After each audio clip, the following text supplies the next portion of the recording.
और मम्मी के टॉर्चर। ये बात तब की है जब गट्टू चिंकी के पापा ऑफिस के काम से हफ्ता भर शहर से बाहर जा रहे थे। बच्चों, मम्मी को तंग ना करना, खेल कूद के साथ साथ पढ़ाई पर भी फोकस करना और अच्छे से रहना। मैं हफ्ते बाद लौट आऊंगा। दादी भी आ रही है तुम लोगों को कंपनी देने, ठीक है? ये लो पैसे, जो मन किया खा लेना। पापा ने गट्टू चिंकी को कुछ पैसे दिए और पापा चले गए। जैसे ही पापा निकल गए, मम्मी का टॉर्चर शुरू हो गया। गट्टू चिंकी, तुम अभी तक सो रहे हो? उठो, स्कूल जाना है। मम्मी बस 5 मिनट और। भूल गए पापा ने क्या कहा है? मम्मी को तंग नहीं करना है। फटाफट रेडी हो जाओ, मैं तुम्हें स्कूल छोड़कर आती हूँ। मम्मी, पापा भी तो एडजस्ट करते थे, हमें देर हो जाती थी, फिर भी हमें स्कूल छोड़े बिना ऑफिस नहीं जाते थे। आप भी हमें थोड़ी देर सोने दो, फिर स्कूल ले चलना। मैं तुम्हारी मम्मी हूँ, पापा नहीं। मुझे मत सिखाओ। जल्दी से उठ जाओ, नहीं तो नाश्ता टिफिन कुछ नहीं। गुस्सा हो गए और बिस्तर से उठकर स्कूल जाने की तैयारी करने लगे। तुम दोनों के टिफिन बैग में रख दिए हैं। चलो बैग उठाओ और नीचे आओ। मैंने ऑनलाइन टैक्सी बुलाई है, वो बस आती ही होगी।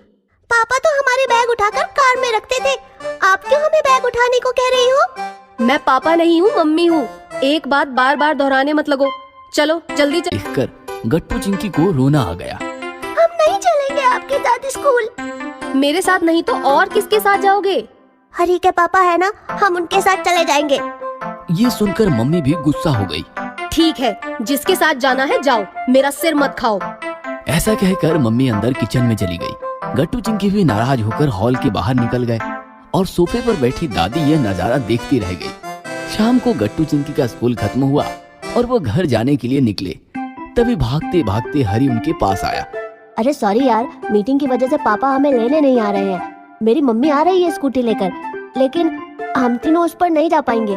तुम कहते हो तो मैं मम्मी को बोल देता हूँ। मम्मी तुम्हारी मम्मी को फोन कर देंगी तो तुम्हारी मम्मी भी तुम्हें लेने आ जाएंगी। ये सुनकर गुस्साए गट्टू चिंकी एक साथ बोले, कोई जरूरत नहीं है। फिर क्या, गट्टू चिंकी पैदल अपने घर की तरफ निकल पड़े। हरी की मम्मी कितनी अच्छी है, वो उसे लेने आ गई। हमारी मम्मी भी तो हमें लेने आ सकती थी। वो क्यों आएंगी? वो थोड़ी ना हमसे प्यार करती है। सिक्योरिटी गार्ड ने बताया बच्चे घर निकल गए हैं। ऊपर से मोबाइल में रेंज भी नहीं आ रही थी। इतनी देर तक तू कर क्या रही थी? तू सीधे घर आ जाती तो बच्चे मिल जाते। जैसे ही गार्ड ने बताया बच्चे घर निकल गए, मैं भी पैदल घर की तरफ निकली। तभी रास्ते में भोला कचौड़ी सेंटर मिला। सोचा बच्चों के लिए कचौड़ियाँ लेती आऊं। लाइन में खड़ी रही, इसलिए देर हो गई। ये सब सुनकर गट्टू चिंकी की नींद ही उड़ गई। दोनों को गलती का एहसास हो गया। रोते रोते दोनों बिस्तर से अलग हुए और सीधे मम्मी के गोद में जाकर फूट फूट कर रोने लगे। सामने पहुंच गए जहाँ की कचौड़ियाँ पूरे शहर में फेमस थी। लॉकडाउन के बाद पहली बार खुला है भोला, अब पेट भरकर कचौड़ियाँ खाकर ही जाएंगे। हाँ हाँ, पापा ने हमें काफी सारे पैसे दिए हैं। फिर क्या था, दोनों ने पेट भर कचौड़ियाँ खाई और भोला सेठ को बिल दे दिया। मम्मी को भी कचौड़ियाँ पसंद है, हमें मम्मी के लिए कचौड़ियाँ लेनी चाहिए। नहीं नहीं, वो हमारे बारे में नहीं सोचती, तो हम उनके बारे में क्यों सोचे? फिर गट्टू चिंकी घर आए। हॉल में दादी खड़ी थी। आ गए तुम? मम्मी कहाँ है? ये सुनकर गट्टू चिंकी चौंक गए। मम्मी कहाँ है मतलब? वो घर में नहीं है? अरे, जैसे ही पता चला कि हरी के पापा तुम लोगों को लेने नहीं आ पाएंगे, मम्मी तुम्हें लाने स्कूल चली गई। ये सुनकर गट्टू चिंकी परेशान हो गए। दादी, हम तो पैदल चले आए, मम्मी तो हमें मिली ही नहीं। दादी ने मम्मी को कॉल किया, लेकिन मम्मी का मोबाइल आउट ऑफ नेटवर्क था। यह देखकर गट्टू चिंकी और ज्यादा परेशान हो गए।